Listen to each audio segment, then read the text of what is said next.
year, what my hope is that we are able to continue our family Sundays. Kasi ang Sunday talaga namin is with Mamita every Sunday. So parang when she passed away, parang how do we keep this tradition alive? And of course, strength para sa parents ko mostly and sa mga pinsan ko kasi sila talaga yung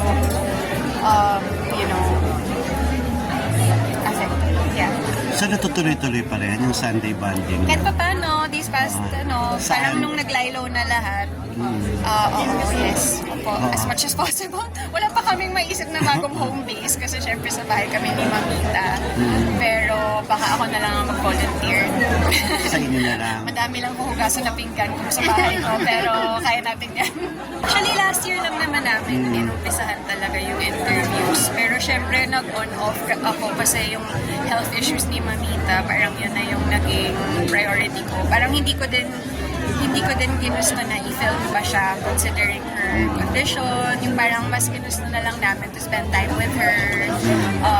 Kasi sa tingin ko madami namang footage talaga na magagather sa decades-long career niya. But do you think you had enough from Mamita, from your Mamita? I could have had more.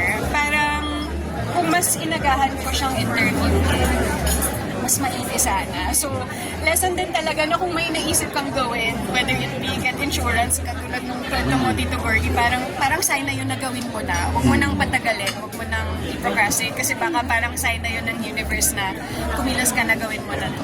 Oo, tama.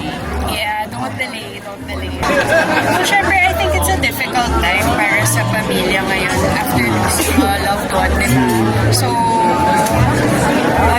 I'm just here to support my mom sa kung anong maiaalay ko comfort sa kanya.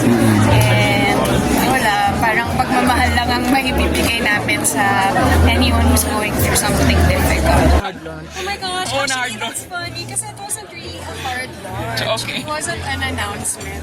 Everybody who went up para magbigay ng message, nagpakilala na kung bakit sila nandun. Like, si Diego kumanta, ako po si Diego, ako po yung apo ni Mamita, or even si Sir Gary, like, I'm here because I work with Mamita. Like, everybody, of course, parang yun yung introduction mo sa isang event. So, nakakatawa na ang pick-up nila is nag-launch. Pero it was really just an introduction. Siyempre, hindi naman lahat ng tao doon nakilala na niya or even ako, like, I don't know everybody there sa dami ng mga malapit kila Mamita at Mamagay. So, parang polite lang na magpakilala. But you're right, sobrang grateful ko sa support niya talaga. As in, sobra.